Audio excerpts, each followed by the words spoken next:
যে মুসলিম মহিলা, আপনি কি বোঝেন এই শব্দটার ওয়েট কত, এটার মূল্য কত? যে একজন মুসলিম মহিলা, যেমন রাস্তা দিয়ে আসতেছে একটা মুসলিম মহিলা আসতেছে, আপনি কি জানেন এর মান কত? এই জমিনে যে সে হাঁটতেছে, পাড়া দিচ্ছে, তার মান মর্যাদা আল্লাহর কাছে কি? এটা আজকে অধিকাংশ মুসলিমরা আমরা ভুলে গেছি।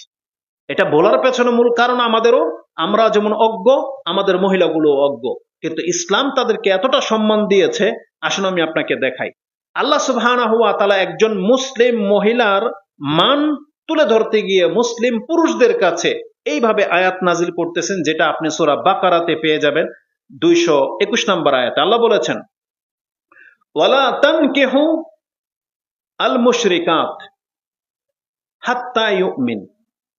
আল্লাহ সুবহানাহু ওয়া তাআলা বলতেছেন পুরুষদেরকে, মুসলিম পুরুষদেরকে বলতেছেন, ওয়ালা তানকিহু, তোমরা বিবাহ করবা না, কাদেরকে? আল মুশরিকাত, মুশরিক মহিলাদেরকে, হাত্তা ইউমিননা, ওয়ালা আমাতুন মুমিনাতুন খায়রুম মিন মুশরিকাতিন ওয়ালাউ আজাবাতকুম।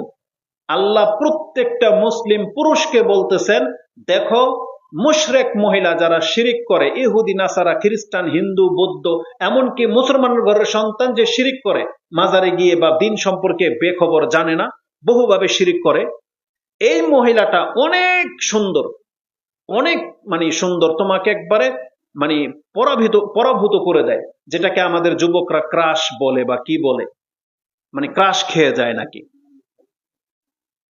কি বলবো আপনাকে ভাষা আমি।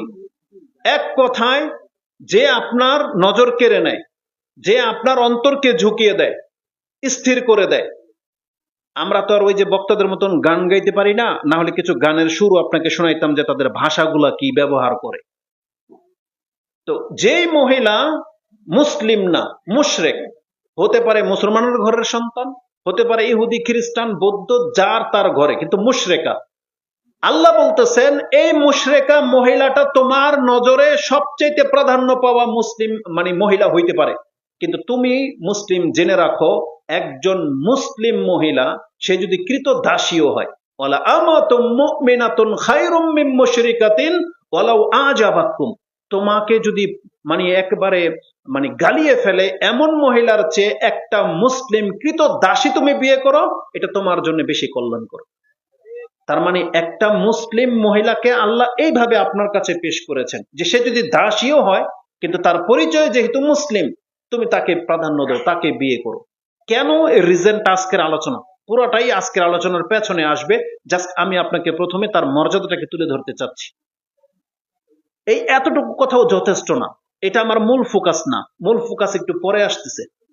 তাহলে আমি এই আয়াতের প্রথম টুকরাতে পেলাম যে একজন মুসলিম মহিলাকে আল্লাহ একজন মুসলিম পুরুষের কাছে এইভাবে পেশ করতেছেন যে এই মহিলাটা মুসলিম যেহেতু, এই যদি কৃত দাসীও হয় তাও তুমি গ্রহণ করো। কার থেকে ভালো? ওই মুশরিকা মহিলাদের চাইতে ভালো, তোমার জন্য কল্যাণ হবে। তার একটা মুসলিম মহিলার মান এমন। তাহলে আমাদের মহিলারা যদি বুঝতো যে আল্লাহ তাকে এইভাবে সম্মানিত করেছেন, তাহলে সে অবশ্যই আল্লাহর কৃতজ্ঞ বাঁদী হিসেবে নিজেকে পরিচয় দেওয়ার চেষ্টা করত বা ওই রকম হওয়ার চেষ্টা করত, কিন্তু তারা এই জ্ঞানগুলো রাখে না। দ্বিতীয় পয়েন্ট যেটা আমি এই আয়াত থেকে দেখাবো, সেটা কি জানেন? আমাদের সমাজে সাধারণত মানুষ এই প্রথম অংশটা নিয়েছে, ছেলেদেরকে বলে খবরদার এমন এমন মাইয়া বিয়ে করবি না, বলা হয় মেয়ে দেখতে গেলে এই এই গুণ দেখে বিয়ে করবি, এবং ছেলে পক্ষ মেয়ের পারলে মাথা থেকে পা পর্যন্ত খুলে চেক করে। ছেলের বাবা, ছেলের মা, ছেলের খালা, বোন যারা যায়, মহিলারা নিজের ছেলের জন্য যখন পাত্রী দেখতে যায়, বউ খুঁজতে যায়, তখন পারলে মহিলার কাপড় খুলে চেক করবে। কিন্তু কোন মেয়ের পক্ষকে, মেয়েকে আজ পর্যন্ত এই অধিকারটা দেওয়া হয় নাই, বা মেয়েকে বোঝানো হয় নাই যে তুমি বিয়ে বসতেছো, এটা তোমার লাইফ, অবশ্যই ছেলে সম্পর্কে তোমার একিন হইতে হবে, তোমার দৃষ্টিভঙ্গি, তোমার রিজামান থাকতে হবে, তাইলে বিয়ে দেব। কোনো মেয়ের কাছ থেকে ওপিনিয়ন নেওয়া হয় না, বরং আমাদের সমাজের বাপমা বা সমাজের মাতাব্বরদের আর ওই ঘটকদের ভূমিকাটা এমন যে ও আবার ওর কিসের ওপিনিয়ন, ওকে যার তার সাথে বিয়ে দিব রাজি হয়ে যাবে, বোঝা আপদ দূর হইল।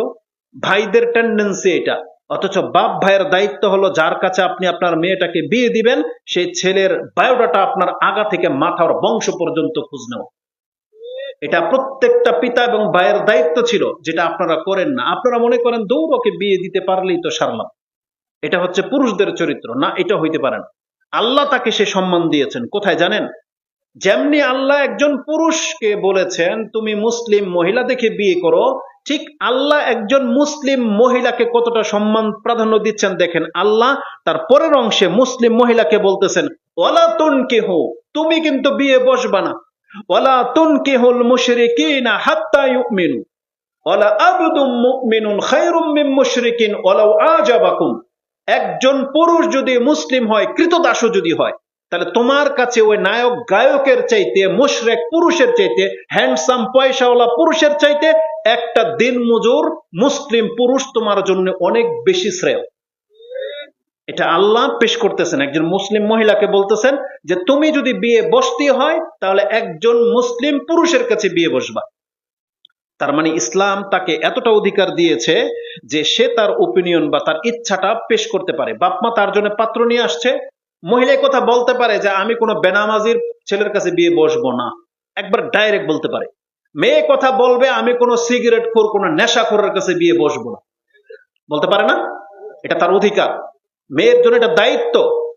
এরা এতটা নোংরা মহিলা যে সে তার দেহটাকে বা যার সাথে সে সংসার করবে এই লোকটা নেশাখোর না জুয়াখোর, এটা কি বেনামাজি না নোংরা, তার জানার কোনো ইচ্ছাই নাই। কেন?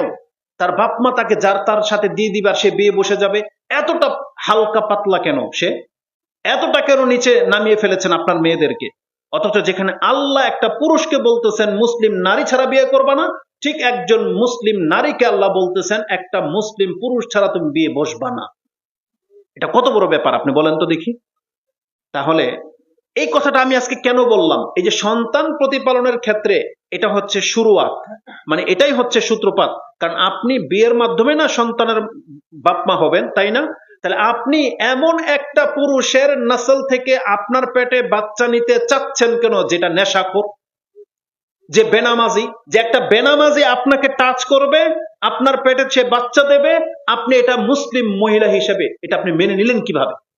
কিভাবে মেনে নিলেন যে আমি একটা বেনামাজির সাথে সংসার করব, ও আমাকে টাচ করবে, ওর মুখ থেকে সিগারেটের দুর্গন্ধ আসে, আর বাকি ওই গাঁজা টাজার কথা তো বললামই না।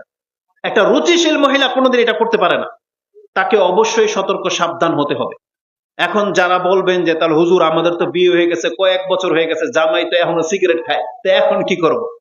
বুঝছেন না? ওইটার ফটো আজকে আমার কাছ থেকে নিয়েন না, ওইটা আপনারা ডিসকাস করেন। কিন্তু যাদের বিয়ে এখনো হয় নাই সেই মহিলাদেরকে আমি বলতে চাচ্ছি আপনি কোরআনের দিকে ফিরে আসেন। আল্লাহ আপনাকে এতটা সম্মানিত করেছেন যে আপনি জেনে শুনে কোনো বেনামাজি, কোনো মুশরিক, কোনো নেশাখোর, কোনো জুয়ারির কাছে বিয়ে বসবেন না, এটা আপনি টার্গেট নিয়ে নেন। এটার জন্য সংগ্রাম করতে হলে সংগ্রাম করবেন, কি রাস্তায় নেমে? না, রাস্তায় নেমে না। মানে আপনি আপনার গার্জিয়ানের মধ্য থেকে যাকে পারেন কনভিন্স করেন, তাকে বোঝানোর চেষ্টা করেন যে আমার বিয়ে যেন কোনো বেনামাজি ছেলের সাথে দেওয়া না হয়। যেমন একটা মুশরিক পোলার কাছে যেন বিয়ে দেওয়া না হয়, একটা দেওয়ানবাগি আটরশি মাইজবান্ডারের মুরিদ এমন কোন ছেলের কাছে আমাকে বিয়ে দিবেন না, তেমনি আমাকে কোনো বেনামাজির কাছেও বিয়ে দিবেন না। এটা একটা মহিলার ওপিনিয়ন থাকতে হবে। আর আপনাদেরকেও মুসলিম পুরুষ হইতে হবে মুসলিম মেয়েদেরকে বিয়ে করার জন্য। যেহেতু আপনারা যদি ভাববেন না, আজকে পুরুষরা তো খুব চালাক, মনে করে যে আমি বেনামাজি হইলেই কি, আমি জেনা করলেই কি, আর আমি মুশরিক হইলেই কি, আল্লাহ তো আমাকে একেবারে সতী সাধ্যী নারী মিলেই দিবে। এটা পুরুষরা মনে করেন। আপনার জন্য একটু পরে সে আয়াতটা আসবে।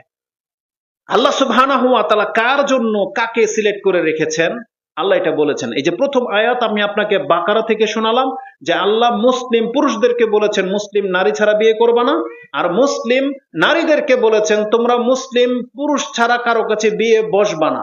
এটা যে আল্লাহ বললেন, তার পরের আয়াত আল্লাহ কি বলেছেন জানেন? এটা প্রত্যেকের জন্য আমি হারাম ঘোষণা করলাম। আল্লাহ বলেছেন একটা মুসলিম পুরুষ সে যেমন একটা মুশরিকা নারীকে বিয়ে করতে পারে না, এটা যেমন হারাম, ঠিক একটা মুসলিম মহিলা কোন মুশরিক পুরুষের কাছে বিয়ে বসতে পারে না। আল্লাহ বলছেন এটা আমি হারাম ঘোষণা করলাম। তাহলে এরা কাকে বিয়ে করবে? যদি কোনো জানি পুরুষ হয় যে জানা করেন, অথবা আপনি শিরিক করেন, আপনি জেনে নেন আল্লাহ আপনাকে বলেছেন যে তোমার নসিবে হয় এরকম একটা জানি মহিলাই পড়বে অথবা একটা মুশরিকা মহিলাই পড়বে।